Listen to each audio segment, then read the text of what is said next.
The first Japanese fighter exploded so close to William Shomo's P-50, one that the shockwave punched through his cockpit like a slap from God. Shomo didn't flinch. He didn't even swear. He tightened his grip on the stick, teeth clenched, eyes locked forward as fragments of metal and smoke streaked past his canopy. The Merlin engine roared, smooth and relentless, as if nothing extraordinary had just happened, yet everything had. This was supposed to be a routine reconnaissance escort over Luzon. In and out. Photograph the airfields. Head home. No glory. No combat. Instead, the sky had opened its mouth. Bandits. Multiple bandits. Came the frantic call over the radio. Shomo rolled left instinctively. The P-51D Mustang responding like an extension of his own nervous system. He caught a glimpse of them, dark shapes climbing fast, wings flashing silver in the tropical sun. Japanese fighters, a lot of them, too many. He counted without thinking. 1, 2, 3. More pouring in from above, below, from the sun. 8, maybe more. Shomo felt his stomach drop, not from fear but from calculation. He was outnumbered, alone, and flying a mission that was never meant to turn into a fight. His wingman was already drifting wide. The recon plane they were protecting was slow, vulnerable, fat, with cameras instead of guns. And the Japanese pilots knew it. The first pass came hard and fast. Tracers sliced the air. Shomo snapped the Mustang into a vertical climb, engine screaming as he pulled altitude like it was oxygen. The P-51 surged upward, lighter than anything else in the sky, and for a heartbeat he owned the height. That heartbeat was enough. He rolled over the top, inverted and dove. The Japanese fighter below him never saw it coming. Shomo squeezed the trigger. 6.50 caliber machine guns erupted at once, the Mustang shuddering as if alive. The sky filled with fire. The enemy aircraft disintegrated mid-turn, folding inward before bursting apart in a violent bloom of smoke. Debris. One down. No time to breathe. Another zero flashed across his nose. Shomo kicked rudder, snapped into pursuit, the Mustang's speed eating distance in seconds. He could see the pilot now, helmet, goggles, head jerking in panic. Shomo fired again. The fighter caught flame, spiraled, and vanished into the jungle below. 2. His heart hammered, but his hands were steady. Too steady. Training had taken over. There was no room for fear now. Not with this many enemies pressing in. Not with the recon plane still exposed. The radio crackled with chaos. Bill, they're everywhere. Watch your 6. Shomo didn't answer. He was already rolling, pulling, climbing, diving, never straight, never predictable. The Mustang screamed through the air, faster than anything the Japanese had that day, and Shomo used every knot of that speed like a blade. Another fighter crossed his path. Burst, fire. 3. He felt it then, not triumph, not excitement, but something colder. A narrowing, a tunnel where only angles, speeds, and timing existed. The war reduced to geometry. The Japanese pilots adjusted. They stopped attacking one at a time. They came in pairs, then threes. They tried to drag him low, where the Mustang's advantage would bleed away. Shomo refused. He climbed again, sunlight blazing off the wings, sweat soaking his flight suit despite the altitude. His breathing was loud in his helmet now, sharp and controlled. A burst of tracers zipped past his canopy, so close he felt the vibration. That one almost got me. He rolled hard, blacking out at the edges of his vision as G-forces crushed him into the seat. The world blurred, then snapped back into focus just in time for him to line up another shot. The enemy fighter exploded in pieces. 4. Shomo didn't count out loud. He didn't celebrate. He barely registered it. The sky was still full of enemies, and every second alive felt borrowed. Fuel gauges dipped. Ammunition counters ticked down, and still they came. Below him, the reconnaissance aircraft lumbered forward, miraculously intact for now. Shomo angled himself between it and the swarm like a shield made of aluminum and will. Another zero dove from above. Shomo pulled vertical, stalled deliberately, then kicked over the top, falling backward into the enemy's path. It was a reckless move. It worked. 5. The radio went quiet for a second, too quiet. Then a new voice, strained and incredulous. Shomo, how many did you get?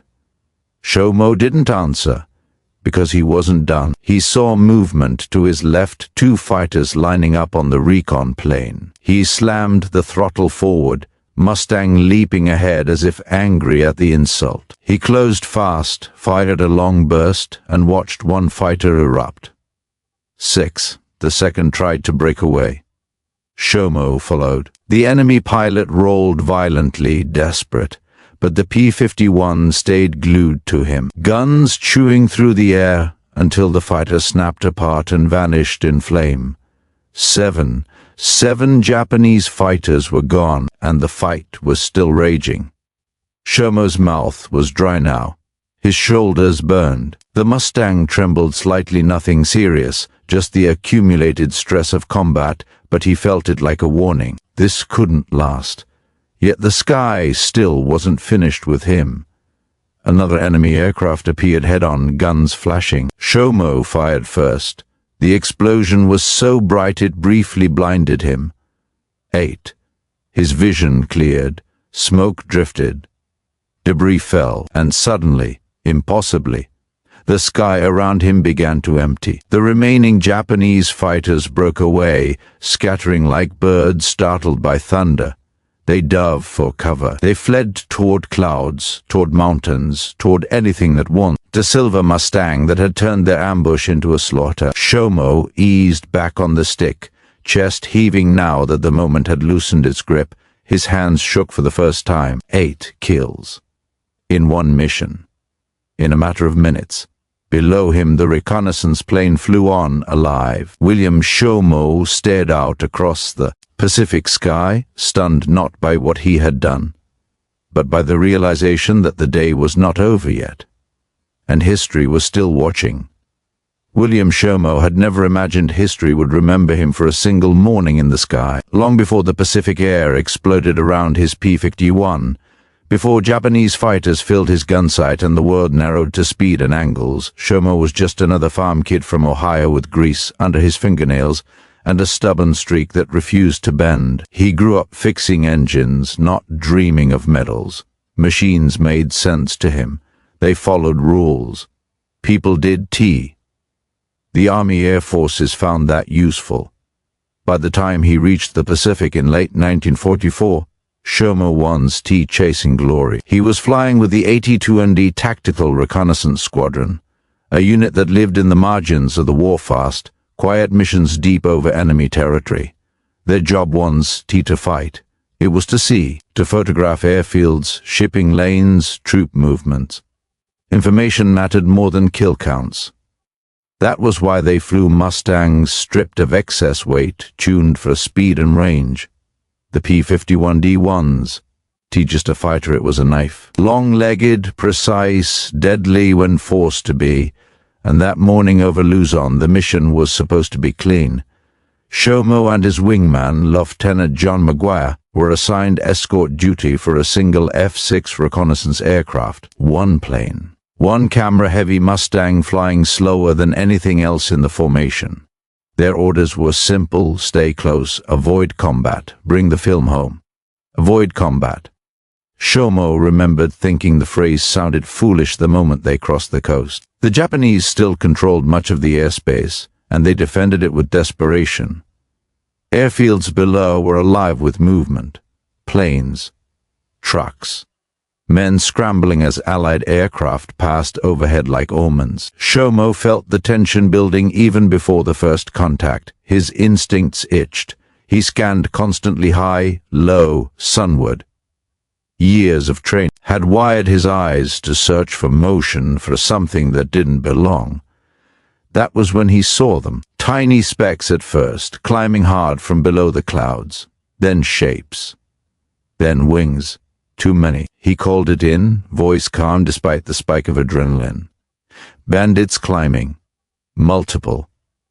The response was immediate and chaotic. The recon pilot tightened formation. MC Gaia shifted position, nervous energy bleeding through his movement. Shomo understood what the Japanese were attempting. A classic ambush. Use numbers. Force the escorts to scatter. Kill the slow plane. What he didn't know, what no one could have known, was how quickly it would spiral beyond anything written in training manuals. When the first fighter exploded, it shattered more than metal. It shattered expectation. Japanese pilots weren't used to being erased that fast by a single aircraft. And once shock set in, discipline cracked. But Shomo didn't see confusion. He saw opportunity. Every decision he made in those minutes was built on habits formed long before combat, on endless hours of gunnery practice, on instructors barking about energy management, on hard lessons learned watching friends not come back from missions. Speed is life. Altitude is insurance. Never fly straight if you can help it. He followed those rules with ruthless precision. After the fourth kill, Shomo realized something was wrong, not with the enemy, but with himself. He wasn't tired. He wasn't rattled. He was sharper than he'd ever been. Each movement felt preordained, as if the sky itself was guiding him. That realization frightened him more than the gunfire. Between attacks, fragments of memory surfaced: his mother waving goodbye at the train station, the smell of oil in his father's workshop, instructors warning that hesitation killed faster than bullets. Then the sky filled again. 8. By the time the Japanese began to break away, Shomo's Mustang was low on ammunition, his fuel margin thinning dangerously. His hands finally began to shake as the adrenaline bled off, leaving behind the raw awareness of how close death had been. The radio crackled back to life. "Recon birds clear," the pilot said, voice unsteady with disbelief. "We're clear." Shomo exhaled slowly, forcing his breathing under control. He scanned the horizon, half expecting another wave to appear. Nothing, just blue sky, smoke trails, falling debris. He formed up on the recon plane and turned for home, the Mustang settling into cruise like it hadn't just rewritten a chapter of air combat history. At base, the ground crew stared. Pilots gathered. Questions came fast and loud. "How many? Did you see that? Are you hit?" Shomo climbed out of the cockpit slowly, legs weak now, reality crashing in. He didn't smile. He didn't boast. 8, he said quietly. Silence followed, because everyone there understood what that number meant, and because no one yet knew the truth. But the day wasn't finished with William Shomo, not even close. The debriefing room felt smaller than it should have, like the walls were leaning in to listen. Maps were spread across the table. Coffee gone cold in metal cups no one remembered pouring. Cigarette smoke hung low, twisting beneath the ceiling fan as pilots spoke over one another in sharp bursts. Altitudes, headings, fragments of disbelief. Someone laughed once, too loudly. Someone else told him to shut up. William Shomo sat near the end of the table, helmet on his knee, hands folded, saying nothing. 8 confirmed, the intelligence officer repeated, tapping his pencil as if the number might change if he looked away. 8 destroyed by a single aircraft. Eyes turned toward Shomo again. He felt suddenly exposed, as if he'd been caught doing something private in public. The truth was simpler than anyone wanted it to be. He'd flown the airplane the way it was meant to be flown. He'd reacted faster. He'd been luckier. Luck mattered more than anyone liked to admit. "You're grounded for the afternoon," the squadron commander said finally. "Get some rest." Shomo nodded, relieved. His body was only now beginning to protest, neck stiff, shoulders aching, a dull throb behind his eyes. He walked out into the sun, blinking, the sounds of the airfield washing over him like surf. He didn't hear history knocking. It knocked anyway. 2 hours later the call came. Shomo, back in the air. Now, he found Mac Gaia already waiting beside the Mustang, helmet on, expression tight. The recon bird was prepped again, new film loaded, same assignment, the same skies. "You up for it?" Mac Gaia asked. Shomo hesitated. Just a fraction. Yeah, he said. I'm up. They lifted off into afternoon heat. The air thicker now, the Pacific glittering beneath them. Shomo felt different this time. He couldn't explain it. The edge was still there, but it was quieter, focused, as if the morning had burned something out of him or forged something new. They hadn't been airborne long when Shomo saw movement again. Bandits, he said calmly, low, climbing. The Japanese were back. 4 this time. Then 5. They came in fast, aggressive, determined not to repeat the mistakes of the morning. No hesitation, no probing attacks. Straight in. Shomo rolled into the dive without thinking, Mustang screaming as gravity piled on speed. He lined up the first fighter, fired a short burst, and watched it break apart. 9. Mac Guire shouted something, excitement, fear.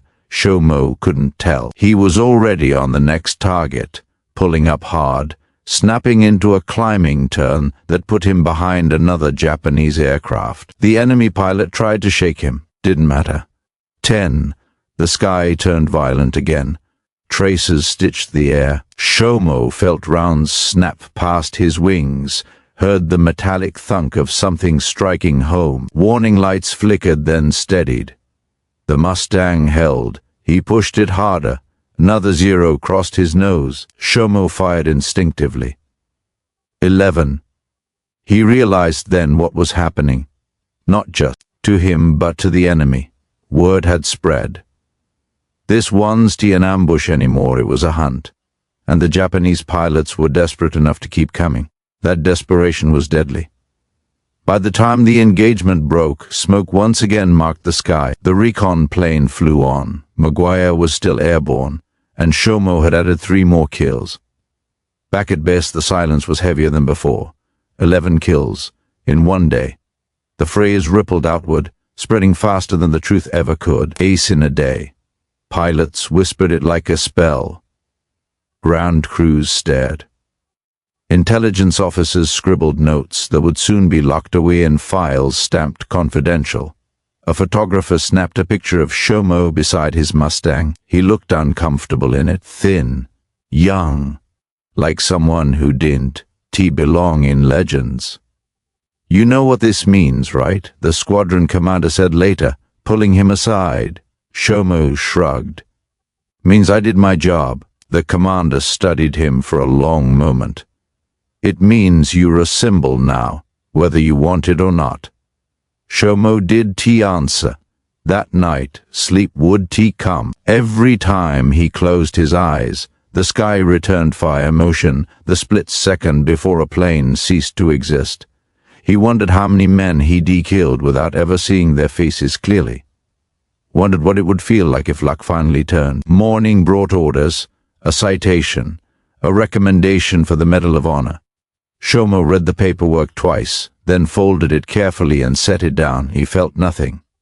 No pride, no triumph, only a growing unease, because the war was over, because pilots did to get days like that twice, and because somewhere across the ocean someone was paying attention. The Japanese command had noticed the losses, they noticed patterns too, and they were already adapting. William Shomo stood beside his P-51 as the sun climbed, unaware that his name was being written down far from Luzon by men who did not believe in luck at all. They believed in answers, and they intended to find one. The Japanese did not call him William Shomo. They did not know his name. At first, he was just a report, numbers on a page, losses without explanation, pilots who didn't return, formations that collapsed too quickly. But as the days passed and the reports stacked up, a pattern emerged that could not be ignored. One Mustang, one pilot, disproportionate destruction. In a war built on mass, machinery, and attrition, this was an anomaly, and anomalies were dangerous. At a forward command post on Luzon, Japanese intelligence officers spread aerial maps across a long wooden table. Pins marked engagements. Red circles marked crash sites. Lines showed flight paths. All the lines pointed back to the same place, the same aircraft, the same unit. Not luck, one officer said quietly. not chance. A hunter had entered the sky. Orders went out, new tactics, new formations, new rules of engagement, no more single attacks, no more staggered approaches, no more vertical chases. If they met the Mustang again, it would not be a fight. It would be a trap. Shomo felt the shift before he saw it. The missions changed. The skies felt different. The enemy no longer rushed blindly. They waited. They watched. They maneuvered with discipline that hadn't been there before. The war was learning. So was he. Flying no longer felt like freedom. It felt like a chessboard. Every cloud became a possible ambush. Every empty patch of sky felt staged. His instincts sharpened into something colder, less reactive, more calculating. McGuire noticed it. "You're quieter," he said one night, sitting on a crate outside the barracks. "You barely talk anymore." Shomo shrugged. Not much to say. That wasn't true. There was too much to say. He dreamed of falling, of engines cutting out, of fire blooming where wings should be. He dreamed of the men he never saw, the pilots who vanished in smoke before they could even turn their heads. The Medal of Honor recommendation sat untouched in his footlocker. He didn't feel like a hero. He felt like a countdown. The mission that changed everything came at dusk. Low sun, long shadows, recon flight over enemy airfields again. Same assignment, same routine, different sky. "Something's wrong," McGuire said over the radio. "Too quiet." Shomo agreed. They crossed the coastline without resistance. No flak, no fighters, no movement. It felt staged. Then the trap closed. From high altitude, from the clouds, from the sun itself, Japanese fighters poured down, not in chaos, not in panic, but in formation. Clean, coordinated, controlled, not a swarm. A net. Shomo's blood went cold. Contact, multiple contacts, high and fast. They came in waves. First pass testing, probing, forcing movement. Second pass cutting angles. Herding. Third pass closing. This one's in desperation. This was strategy. Shomo rolled hard, Mustang screaming as tracers tore through the air behind him. He fired, clipped one fighter, but it didn't fall. It kept flying, wounded but functional. They weren't breaking anymore, they were adapting. "Bill, they were boxing us in," McGuire shouted. Shomo saw it too. Vertical separation. Horizontal spacing, interlocking fields of fire. They were isolating him. Separating him from the recon plane. Separating him from McGuire. Separating him from escape. For the first time since that morning of Luzon, Shomo felt something new. Fear. Not panic. Not terror. Understanding. This is how it ends if I make a mistake, he dove. They followed. He climbed. They followed. Every maneuver was answered. Every advantage counted. The Mustang was still faster, but speed alone wasn't enough anymore. A burst of fire ripped past his cockpit, close enough to crack the canopy. Warning lights flared. His engine coughed once, then steadied. "Engine hit," he muttered, more to himself than anyone else. McGuire tried to break through the formation. He could tee. The recon plane turned back, retreating, abandoning the sky that had turned into a killing field, and Shomo was alone, surrounded. On the ground, Japanese commanders watched the radio traffic. This time they did hear confusion.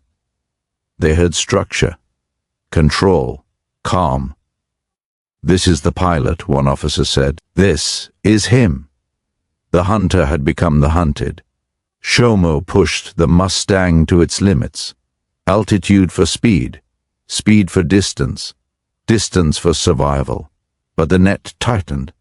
A fighter slipped onto his six, another cut across his escape path. A third climbed above him. Tracers stitched the sky. Shomo rolled, fired, clipped one but didn't stop. He was running now, not retreating, surviving. The difference mattered. Fuel bled away. Ammunition counters dipped into red. The Pacific spread beneath him, vast and indifferent. He thought of Ohio, of engines, of quiet fields, not as nostalgia, as distance. The enemy closed in again, and for the first time since becoming ace in a day, William Shomo understood something with brutal clarity. The sky had changed its rules, and it was done forgiving him. The trap once finished.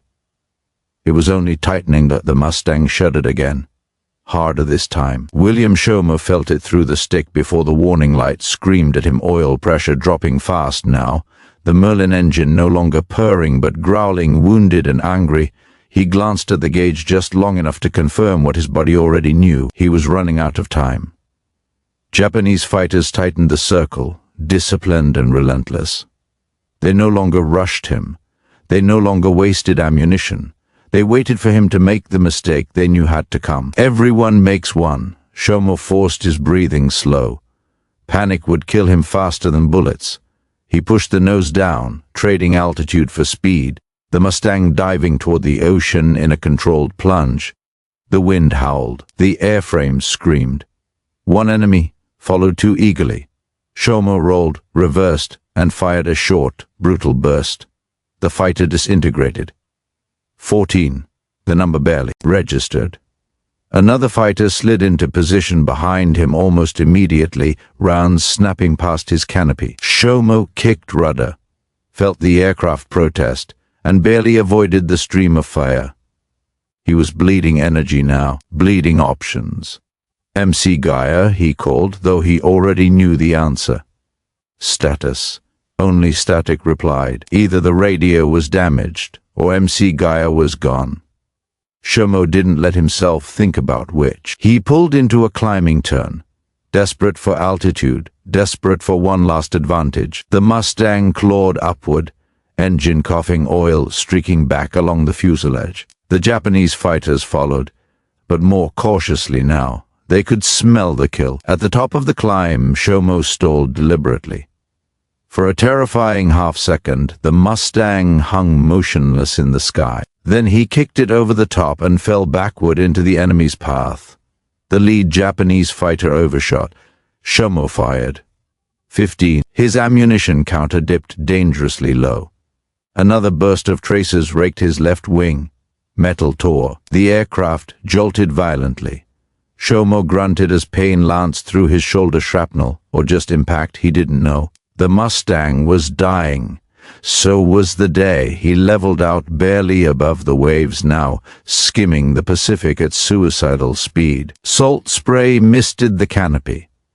The ocean rushed beneath him, endless and merciless. Above, the Japanese fighters hesitated. They didn't like flying this low. Shomo smiled grimly. Come on, he thought. Come down here with me. One did, then another. They dove after him, confidence turning into urgency as they closed the distance. Tracers stitched the water around his wings. One round punched through the fuselage behind his seat. Shomo didn't look back.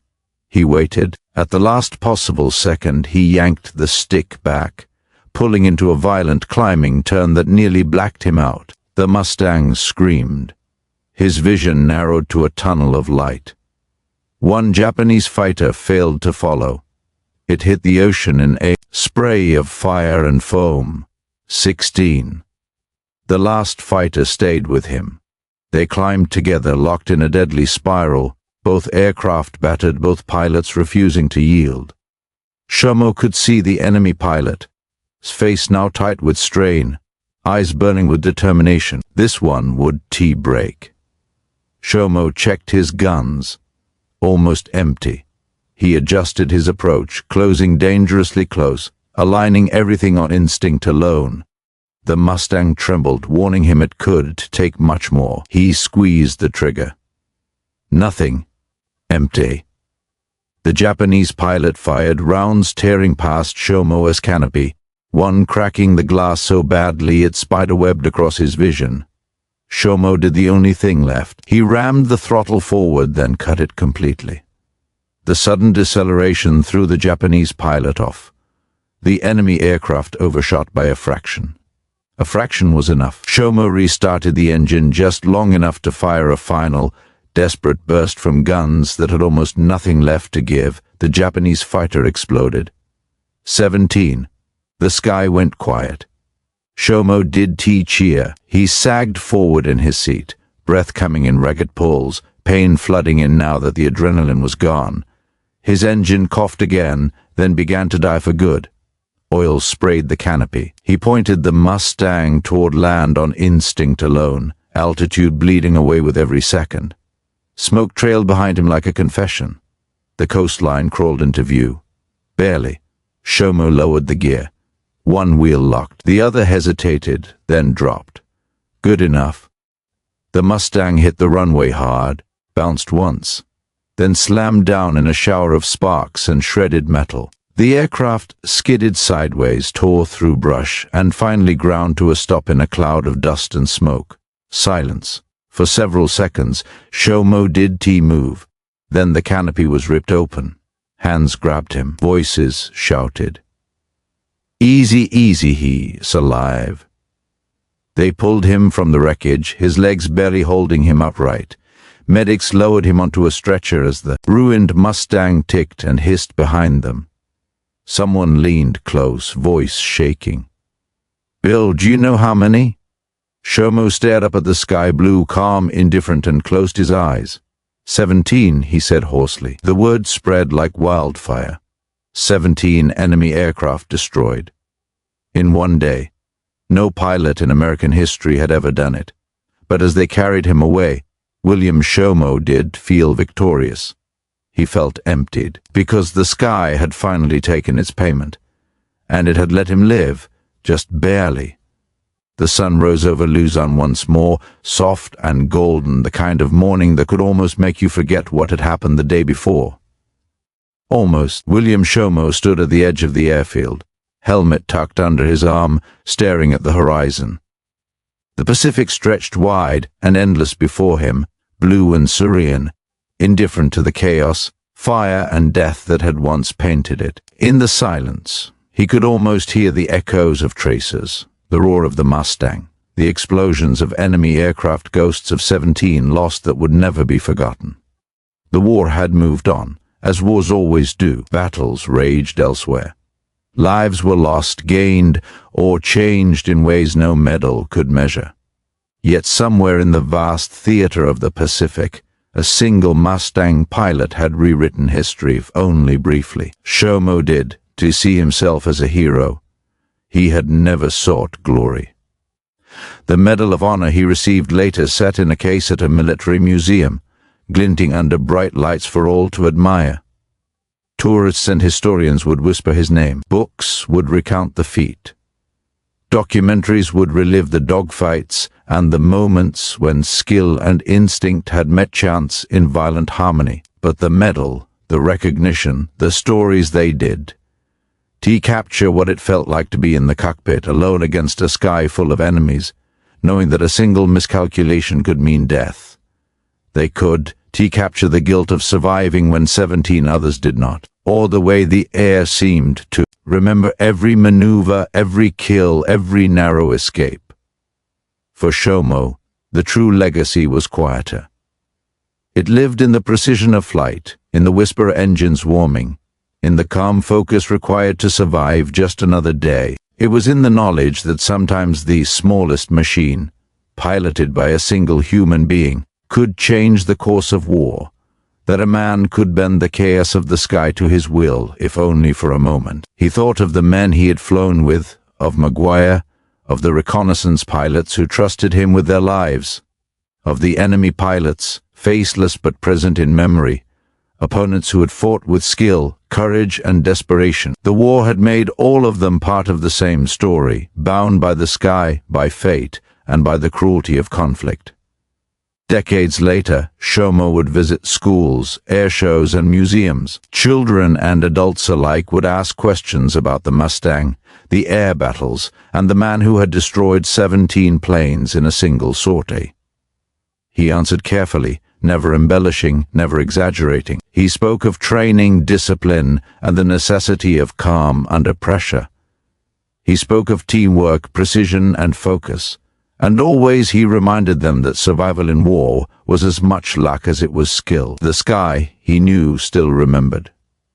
And so did he. When he finally retired from service, William Shomo returned to Ohio.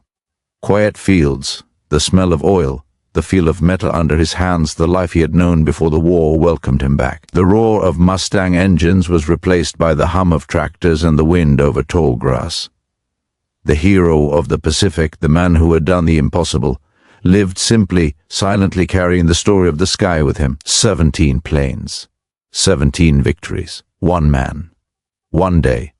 History remembers numbers, but some things, the courage, the precision, the weight of life and death, are remembered only in quiet moments, in the eyes of those who witnessed it, and in the hearts of those who survived. William Shomo had done the impossible. The Germans had tried to stop him. The sky had tested him. And in the end, he had flown further than anyone imagined a man and machine could go, leaving behind a legacy that would echo in the clouds for generations. The sky was empty now, peaceful, but it would always remember, and so would he. The end.